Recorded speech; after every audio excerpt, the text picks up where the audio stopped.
हेल' लोगोफोर खुलुमबाय बयनिसिमबो लोगोफोर आङो दिनैहाय नोंसोरनि गेजेराव मोनसे गोदान भिडिअ लानानै फैदों।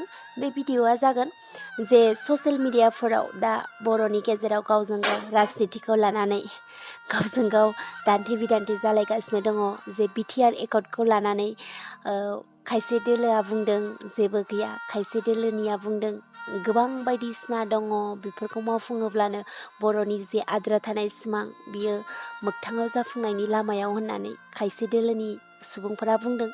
बिनि सायावनो आं दिनै एसे बुंनो सानदों जे बिथांमोननि दं गैया बेफोरबायदि बुंलायबाय थानाया जोंनि गोसोखौ गुलाय गुजाय खालामना होबाय थादों।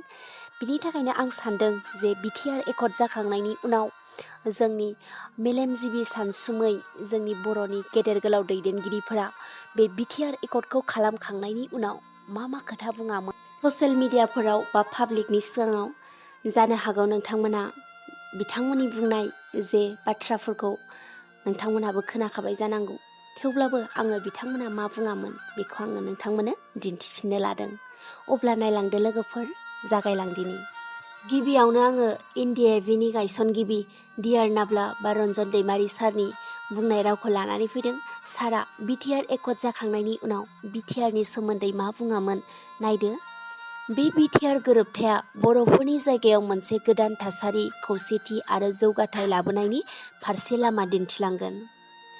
दानिया फै नैथियाव गबिन्द बसुमतारी सारनि सारा BTR एकर्ड जाखांनायनि उनाव मा बाथ्रा बुङामोन नायदो।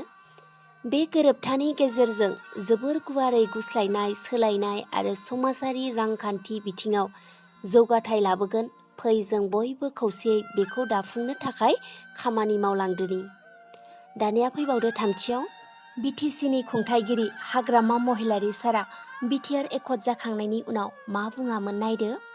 जेब्ला BTR गोरोबथानि मोनफ्रोमबो दफाफोरखौ जाफुंहोगोन अब्ला BTCआ हारसिङैनो मोनसे आलादा हादोर जाहैगोन।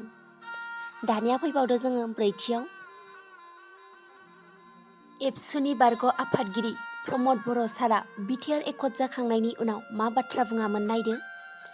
BTR गोरोबथाया मोनसे जारिमिनारि गोरोबथा। बे गोरोबथानि गेजेरजों BTR हालामाव जौगानाय आरो खौसेथि फैगोन। दानिया फैबावदो बाथियाव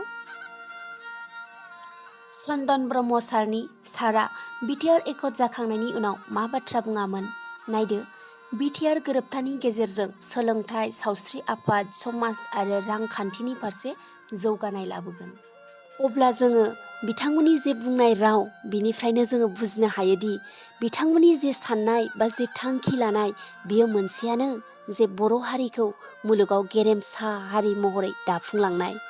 अब्ला जों मानोथो ससियेल मिडियाफोराव नंखाय बाथ्राफोरखौ लानानै गावजों गावनो नांलाय खमलाय दान्थे बिदान्थे खालामलायबाय थाबावनो।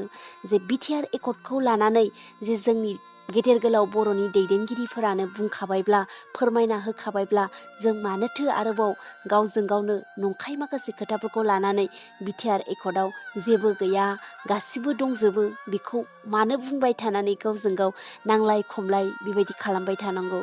बेखायनो आं सानो जे जेखि दोलोआवनो थाया मानो जोङो गोरोबलायनानै जोंनि दैदेनगिरिफोरनि साननाय हनायफोरखौ जाफुंहोनो थाखाय जों बयबो खामानिखौ जोङो हेफाजाब होलायनानै मावलायनांगौ बेखौसो आं सानो। अब्ला बेखिनियावनो आङो दिनैनि भिडिअखौ दोनथ'नाय जासिगोन। एसेनोसै लोगोफोर, बाय बाय। बे समखौ, बे जारिमिनारि सानखौ जों नेबोदों आरो दिनै जों बेखौ मोनबाय। जों बेयाव दिनै गासैबो NDAVआनो खौसेयै फैनानै सहि होबाय।